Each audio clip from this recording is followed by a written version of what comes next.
She was 19 and had been cast out before the first snows.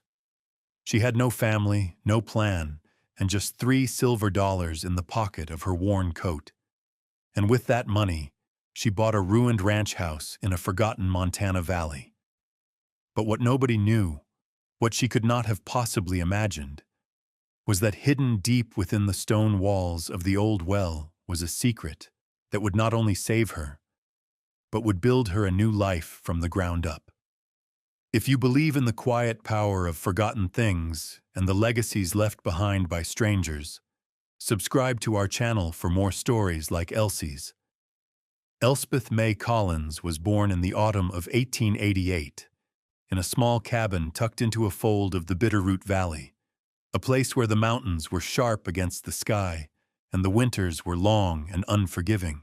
Her father, Thomas Collins, was a man shaped by the hardness of the land, a prospector whose dreams of gold had long since faded into the grit of a ranch hand's life, leaving him quiet and stern, with a disappointment that seemed to settle in his bones like the cold.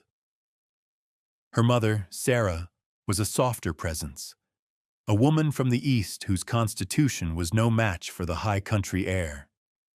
She taught Elsie her letters and numbers, how to sew a straight seam, and the names of the wild plants that could be used for medicine or for food.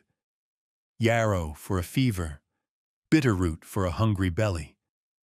But Sarah's breath grew shorter with each passing winter, and when Elsie was 12, she faded away like a ghost, leaving behind only the scent of dried lavender and a hollow space in the small cabin. Thomas, lost in his own grief and ill-suited for raising a daughter alone, married again within the year. His new wife, Agnes, was a pragmatic woman with a sharp gaze and hands that were always busy but never gentle. She saw Elsie not as a daughter, but as another mouth to feed, another chore on an endless list. So Elsie grew up in the spaces between things, between the silent disapproval of her father and the cold efficiency of her stepmother. She found her home not within the walls of the cabin, but outside, under the vast Montana sky. She learned the language of the wind in the pines and the patterns of the seasons in the flow of Lost Horse Creek. She was a quiet, observant child, and her solitude sharpened her senses. She noticed things others missed, the subtle shift in a cloud formation that foretold a storm, the faint track of a coyote in the dust, the way a fence post had begun to lean just so, weakened by rot at its base. It was this quality, this steady, watchful competence, that was recognized by their only neighbor, Silas Blackwood. Silas was an old widower who lived on a small homestead a mile down the creek. He had been a carpenter in his younger days, and his hands, though gnarled with age, still held a deep understanding of wood and iron. He saw in Elsie a spirit that mirrored his own, self-reliant and patient. He began to teach her, not with long lectures, but with quiet demonstrations. He showed her how to hold a saw so it wouldn't bind, how to read the grain of a pine board to anticipate its strengths and weaknesses, and how to drive a nail in 3 clean strokes. He taught her how to sharpen an axe, how to splice a rope, how to mix a poultice for a sick calf. He never praised her with effusive words, but his approval was there in the small nod he gave when she set a post straight and true, or in the way he'd hand her a more complex task without instruction, trusting she had watched and learned enough to figure it out. He spoke of the tools he used as if they were old friends, each with its own history and temperament. He preferred larch for its resistance to rot and pine for its honest grain. His world was one of practical things, of problems that could be solved with skill and patience, and in that world, Elsie found a sense of purpose and belonging that her own home had never offered. When she was 17, a month before a sudden pneumonia took him, Silas pressed his own pocket knife into her hand. It was a simple, single-blade knife, the handle made of staghorn worn smooth and dark with years of use. His initials, SB, were crudely carved into one side. "A good tool is an honest friend," he told her, his voice raspy. "It won't lie to you. It does the job it's meant for, or it doesn't." For Elsie, the knife was more than just a tool. It was a talisman, a connection to the only person who had ever truly seen her, who had valued her for the quiet strength she possessed. It was a reminder that her hands were capable, that she knew how to fix what was broken. It was a legacy of competence, a small, hard truth she could hold in her hand when everything else felt uncertain. The end of her life in the Bitterroot Valley came as quietly and coldly as the first frost of late autumn. Her father, Thomas, was killed in a fall from a spooked horse while mending a fence line in the high pasture. With him gone, the thin cord that had tethered Elsie to the homestead was severed. Agnes, her stepmother, wasted no time. She had no love for the hardscrabble life, no attachment to the land that had taken both her husband and her predecessor. Her plan was simple and swift: sell the small, indebted ranch and use the money to buy a train ticket back to Ohio, where her sister lived in a town with paved streets and a haberdashery. Elsie, now 19, was a loose end, a final piece of business to be dealt with before Agnes could close that chapter of her life for good. There was no confrontation, no heated argument, no dramatic scene of pleading or tears. The cruelty was in the transaction, in its clean, administrative finality. Elsie had spent the day replacing a section of fence that had been damaged by a fallen pine, her hands raw from the cold and the rough wood. When she walked back to the cabin as dusk settled over the valley, she saw it immediately.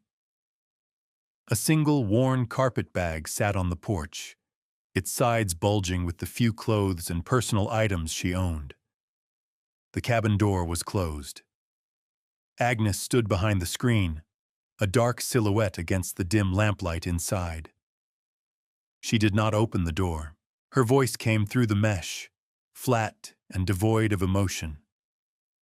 "The place is sold, Elsie. The papers were signed this morning. The new family arrives in 3 days."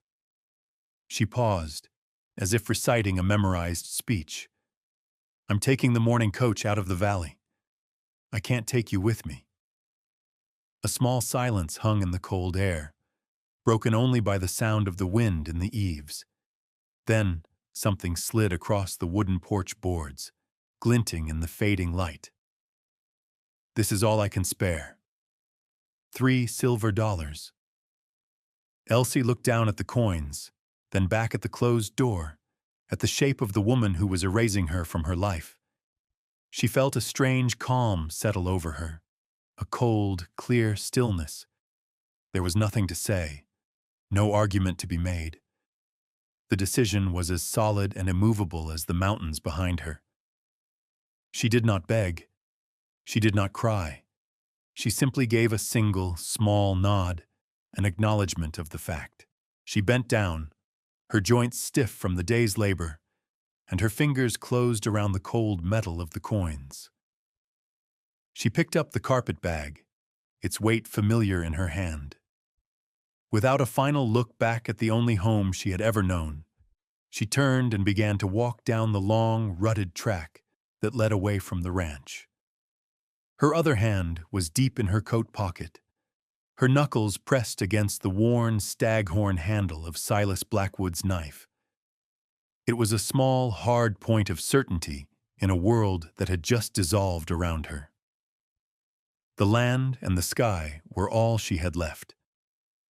She walked north, with no destination in mind, only a powerful instinct to put distance between herself and the life that had just ended. The landscape of her childhood, the familiar contours of the Bitterroot Range, receded behind her with every step. The air grew colder, carrying the sharp, clean scent of pine and the damp, earthy smell of fallen leaves. The larch trees, which Silas had always called the golden ghosts of autumn, were at the peak of their color, their needles a brilliant, fiery yellow against the dark green of the firs and the heavy gray of the sky. Soon they would fall, carpeting the forest floor in a soft, fragrant blanket just before the snows came to bury everything in white. She moved through this changing world with the quiet endurance of a creature native to it. The first night, she found shelter in an abandoned line shack, its roof leaky, but its walls sound enough to break the wind. She ate a piece of the dry bread and hard cheese Agnes had packed in her bag, a final, perfunctory act of care that felt more like an insult than a kindness. She drank from a creek so cold it made her teeth ache, the water tasting of stone and distance. Her boots, though worn, were sturdy, and her body was strong from years of physical work. She was not afraid of the solitude or the hardship of the journey. They were familiar companions. Her mind, free from the daily weight of her stepmother's disapproval, became clear and sharp. She noticed everything: the way the wind whispered through a stand of aspen, the fresh tracks of a doe and fawn at a river's edge, the distant call of an eagle circling high above a ridge.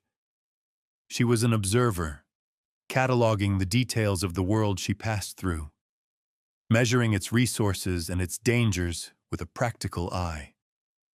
After 4 days of walking, the terrain began to change. The mountains softened into rolling foothills, and the dense forest gave way to a wider, more open valley. The land here was drier, covered in sagebrush and hardy grasses that bent in the constant wind. In the distance, she saw a small cluster of buildings, barely a smudge against the vast landscape. As she drew closer, it resolved itself into a town, though it was hardly more than a crossroads. A single dusty street connected a general store with a false front, a saloon with swinging doors, a livery stable, and a handful of small, weathered houses. A sign, its paint faded and peeling, read "Redemption." It had the look of a place people washed up in, not a place they set out for. It felt temporary, a foothold against the wilderness that surrounded it on all sides. For Elsie, who had no past she cared to reclaim and no future she could yet imagine, it felt like a place to stop walking, at least for a while. She had $2 and some change left, and winter was no longer a threat on the horizon. It was a cold certainty pressing in from the north. She needed shelter, a place to anchor herself against the coming storm. On the far side of the valley, miles from the meager comforts of Redemption, stood a testament to failure. It was a derelict ranch house, a simple salt box structure slowly surrendering to the elements. The land it occupied was a 40-acre parcel of sagebrush and rock, bisected by a creek that had become choked with debris and thorns. The place was an afterthought, a piece of land so poor and remote that no one had bothered to claim it for years. To most eyes, it was a ruin, a symbol of a dream that had died. But Elsie, standing on the rise overlooking it, saw something else. She saw good bones. The house was built of rough sawn pine, its planks weathered to the silver gray of old driftwood. The cedar shake roof had been torn away on the windward side, leaving the rafters exposed like the ribs of a skeleton. But the main structure was still square. A fieldstone chimney, assembled by a patient and skillful hand, stood tall at the north end, listing only slightly. The front porch had collapsed into a pile of rotting lumber, and every pane of glass in the 2 small windows was shattered, leaving dark, vacant eyes. She walked the perimeter, her steps slow and deliberate. The main building was roughly 20 feet wide and 30 feet long.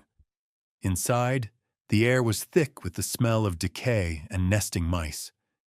A single large room dominated the ground floor, dominated by a wide hearth and blackened firebox. A crude but sturdy ladder led to a small sleeping loft that ran the length of half the house.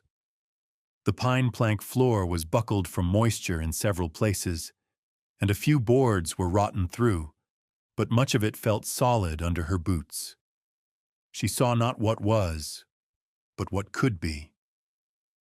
She saw the potential for warmth in the solid chimney, the promise of shelter in the straight roofline, the possibility of a life within the 4 square walls. She walked back into Redemption and found the county clerk's office, a small, dusty room at the back of the general store. The clerk, a man named Elias Vance, was sallow-faced and weary, a man buried under a mountain of paper in a land that cared little for it. Elsie stated her purpose plainly. "I'd like to inquire about the abandoned property north of town, the old Schmidt place." Vance sighed, pushing his spectacles up his nose. "That place? Been on the county rolls for 15 years. Seized it for back taxes after the old woman died. No heirs came forward." He pulled a heavy ledger from a shelf and ran a finger down a page. "It's worthless land. Water's unreliable, soil's no good for farming. No one's wanted it." He looked at her over his glasses, a flicker of curiosity in his tired eyes. "What would a young woman like you want with a ruin like that?" "I want to buy it," Elsie said, her voice even. Vance blinked. He looked around his cluttered office as if to confirm he was awake. "Buy it?" He let out a short, dry laugh. "The back taxes amount to $2.75. It's more trouble than it's worth to keep it on the books." He leaned forward, his elbows on the desk. "You give me your $3, he said, eyeing the silver coins she had placed on the counter between them. "I'll file the deed in your name, and we'll call the 75 cents a clerical fee. That'll make it clean." The transaction was as simple as it was absurd. He took a piece of heavy foolscap paper and with a scratchy pen wrote out the deed of sale, transferring ownership of 40 acres and 1 derelict house to Elspeth May Collins. He signed it with a flourish, pressed the county seal into a blob of warm red wax, and slid the document across the desk. "It's yours, miss," he said, a note of disbelief still in his voice. "The whole worthless lot of it. Good luck to you. You'll need it." Elsie folded the paper carefully and tucked it into her coat. She had traded all she had in the world for a pile of rotting wood and broken stone, but as she walked out into the cold afternoon light, she did not feel poor. She felt anchored. She had a place. It wasn't a home, not yet, but it was hers. Winter was coming on fast, a palpable presence in the wind that swept down from the high peaks. Before Elsie could even think about patching the roof or mending the walls, she needed a reliable source of water. Near the house stood an old well, its mouth a circle of dry stacked stone about 4 feet across, covered by a heavy, warped wooden lid. The windlass was gone. The rope and bucket rotted away to nothing. It was her only hope. She pried off the lid and peered into the darkness. The shaft was deep, maybe 30 feet, and the air that rose from it was cold and smelled of damp earth and stone. For a full day, she worked to clear it, hauling out years of accumulated debris, a thick mat of rotted leaves, the small bones of unlucky animals, rocks, and dirt that had washed in over time. When she finally reached the bottom, her heart sank. It was bone dry. The well had failed. Disappointed and weary, she was about to replace the heavy lid and abandon the effort when a flicker from her lantern caught her eye. 10 feet down from the surface, on the north side of the circular stone wall, one stone seemed different from the others. It was squarer, its edges less worn by time and weather, and the mortar around it, or what passed for mortar, looked fresher. It was a patch, a repair, but it was out of place. Curiosity overriding her exhaustion, she found a length of old, stiff rope in the collapsed barn and, after testing its strength, anchored it securely to a nearby pine. She looped it around her waist and, using a rickety ladder she'd also salvaged, began to lower herself carefully into the well shaft. The stone walls were cold and slick with a thin film of moisture. She braced her feet against the curved wall and examined the odd stone up close. It was indeed different. When she pushed against it, it wiggled slightly.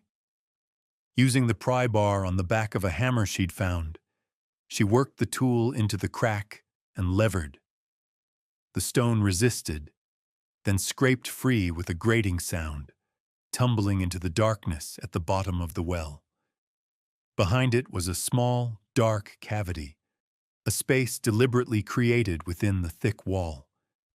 Reaching inside, her fingers brushed against something wrapped in oilcloth. It was a box, heavy and solid, with her heart pounding a slow, steady rhythm. She worked the package out of its hiding place, secured it in a canvas sack, and laboriously hauled herself and her discovery back up into the fading light. Inside the shell of the house, with the wind whistling through the broken windows, she unwrapped the oilcloth. It was a biscuit tin, its painted flowers faded but still visible. She pried open the lid. The contents stole her breath. Nestled in dry cloth were stacks of U.S. gold coins, gleaming double eagles, eagles, and half eagles, their weight and solidity feeling impossible in her hands. Beneath them were bundles of banknotes, crisp and old. She did not stop to count it then, but she knew instinctively that it was a fortune, more money than she could have earned in 100 lifetimes.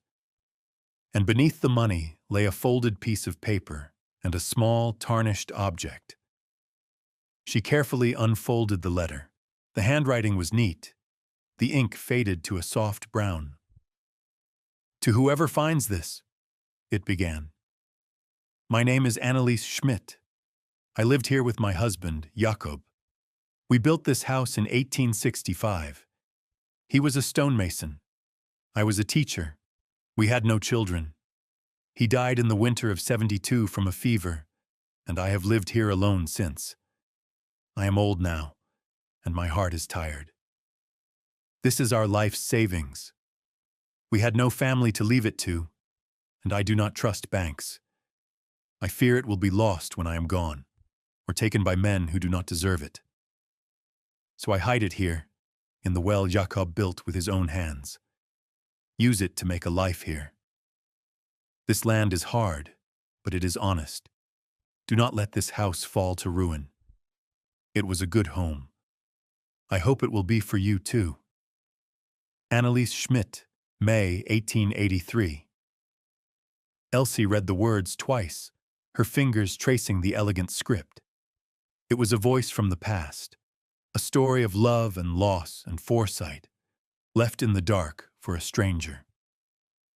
The last item in the box was a small silver locket. She opened the delicate clasp. On one side was a tiny, faded photograph of a man with a thick mustache and serious eyes, Jakob, the stonemason. The other side was empty, a polished, waiting surface. Elsie sat on the dusty floor as the last light of day vanished, the gold coins cool against her skin, the letter in her lap. Anneliese Schmidt's gift was more than money. It was a charge, a responsibility. It was the foundation for a future she hadn't dared to imagine just hours before. The discovery in the well changed everything. The desperate race against winter was no longer a matter of mere survival, but an opportunity for true restoration. Anneliese Schmidt's legacy gave Elsie the means, and Silas Blackwood's lessons gave her the skill. She spent an evening by candlelight making a careful, methodical list. The next morning, she bought a sturdy horse from the livery in Redemption and rode to the general store, her list and a single gold coin in her pocket. The store's owner, a portly, kind-faced man in his 50s named Abernathy, looked at her list of lumber, nails, window glass, and tools with wide eyes. "That's a big job for one person, miss," he said, not with doubt, but with a gentle concern. When she paid with a $10 gold piece, his eyebrows shot up, but he asked no questions, simply making change and arranging for a wagon to deliver the materials to the old Schmidt place. The arrival of the supply wagon was an event in the quiet valley. It announced her intentions to the scattered community. She was not just squatting in the ruin, she was rebuilding it. The work began with the roof, the most critical defense against the coming snow. She stripped away the rotten shakes, her hammer echoing in the vast silence. She remembered Silas showing her how to check a rafter for soundness, tapping it with a hammer and listening to the tone. She replaced the cracked and weakened timbers with new pine, the fresh-cut wood smelling sharp and clean in the cold air. Then came the slow, rhythmic work of roofing.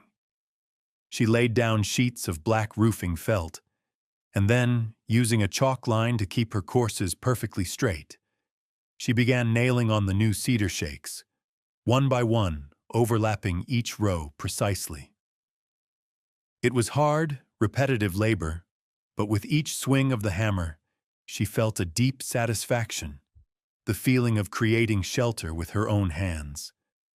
As she worked, people began to appear, drawn by curiosity and a quiet, unspoken code of the frontier. The first was Caleb Hale, the town blacksmith.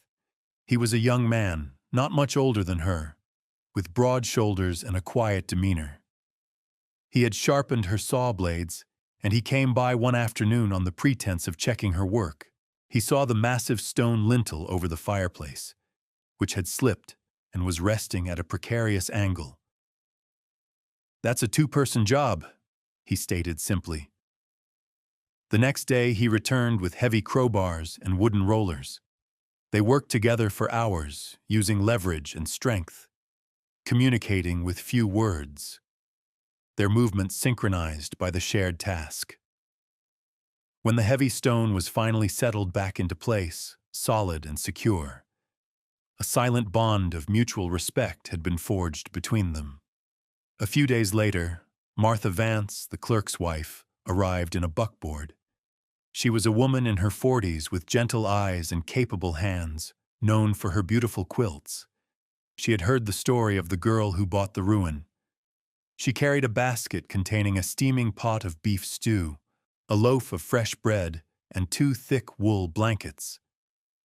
"A body needs a hot meal when they're working this hard," she said, her words plain but her meaning deep.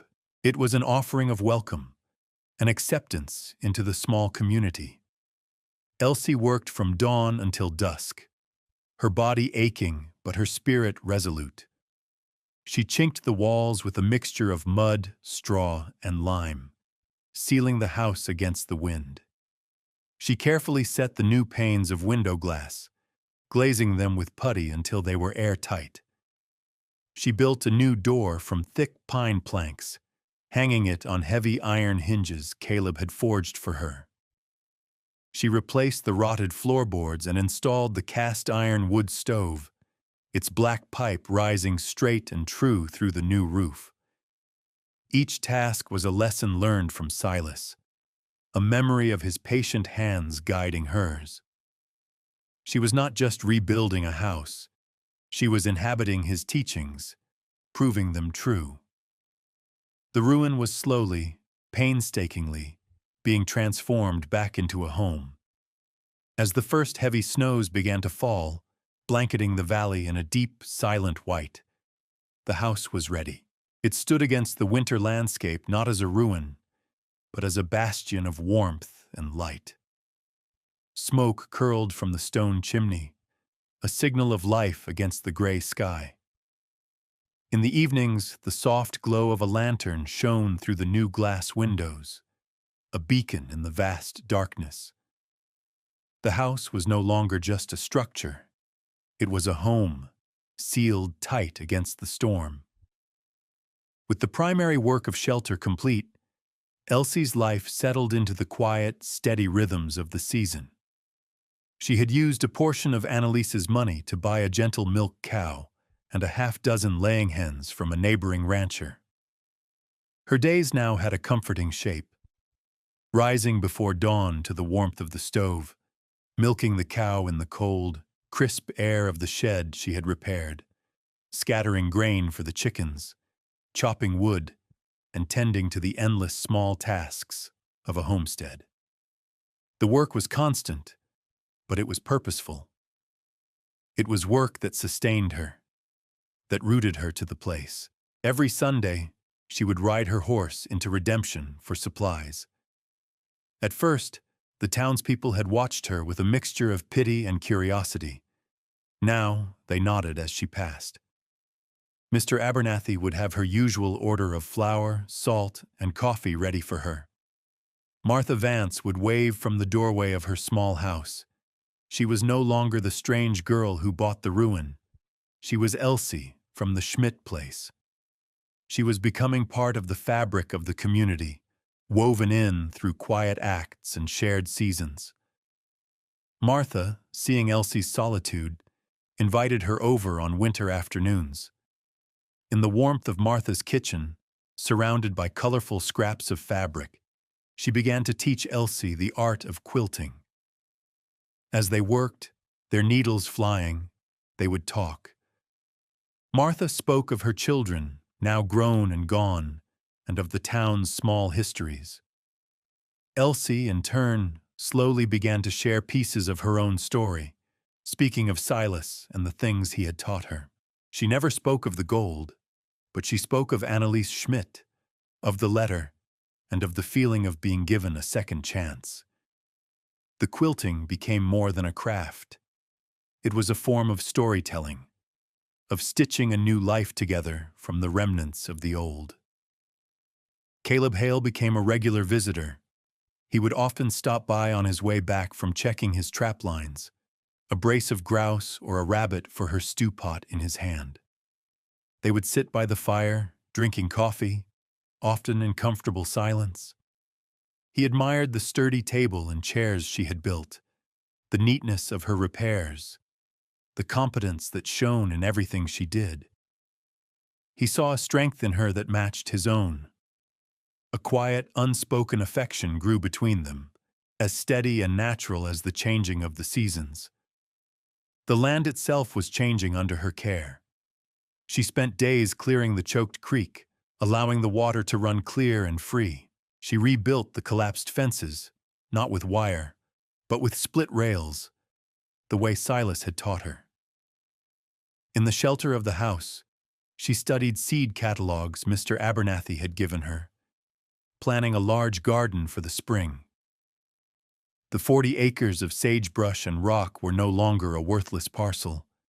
They were her land, her home, a place filled with purpose and the promise of a future. Deep winter settled over the valley, burying the world under a thick blanket of snow. A blizzard raged outside, the wind howling around the eaves of the small house. But inside, all was calm and warm. The fire in the great stone hearth crackled and hissed, and the cast-iron stove in the center of the room radiated a steady, bone-deep heat. Elsie sat at the small pine table she had built with her own hands, a cup of hot tea steaming between her palms. The home she had created was simple, functional, and filled with a profound sense of peace. Her gaze drifted to the hearth, to the massive lintel stone that Jakob Schmidt had set in place so many years ago, the same one that Caleb Hale had helped her reset. She thought of the hands that had built this place, the care and skill that had gone into every joint and stone. This house was a conversation across time, a collaboration between strangers. On the rough-hewn mantelpiece she had installed above the fireplace, 2 objects sat side by side. On the left was Silas Blackwood's staghorn knife, its blade polished, its handle dark with the memory of his grip. On the right was Anneliese Schmidt's silver locket, which she had polished until it shone. She had never opened it to look at Jakob's face again, content to let it remain a private testament. These two small things, left behind by people who had lived and worked and died long before she arrived, were the twin pillars of her new life. Silas had given her the skills, the knowledge, the quiet confidence in her own hands. Anneliese had given her the means, the unexpected gift that had turned a desperate flight into a deliberate act of creation. They were her benefactors, her invisible mentors, and in this warm, safe room, she felt their presence as a gentle, steadying force. She thought for a moment of her father and of Agnes. The memory no longer carried the sharp sting of rejection. It was a distant, faded thing. She felt a kind of quiet pity for them. They had looked at her and seen only a burden, a problem to be disposed of. They had cast her out with $3 silver, believing they were ridding themselves of a final responsibility. They could never have imagined this. They could never have understood that what they saw as a worthless girl could take a worthless piece of land and build a life richer and more real than any they had ever known. Their act of cold dismissal had not been an ending. It had been the beginning of everything. The $3, meant as a final paltry severance, had become the purchase price of her entire world. The cruelty she had endured had, through a strange and beautiful alchemy, led her to a kindness she had never expected to find, from the living and the dead. The life she now lived was not one she had been given, but one she had earned and built, nail by nail, stone by stone. Elspeth May Collins was 19 and homeless. She had $3 to her name, and she spent it on a ruin. It was the best $3 she ever spent. Anneliese Schmidt left a gift for a stranger, believing in a future she would never see. Her simple act of trust, a letter and a tin box hidden in the dark, changed Elsie's life forever. It reminds us that our choices can echo in ways we can't predict, providing shelter for those who come after. Subscribe to our channel for more stories of hidden kindness and unexpected legacies that ripple across generations. What small thing could you do today? What seed of hope could you plant that might become a foundation for someone else tomorrow?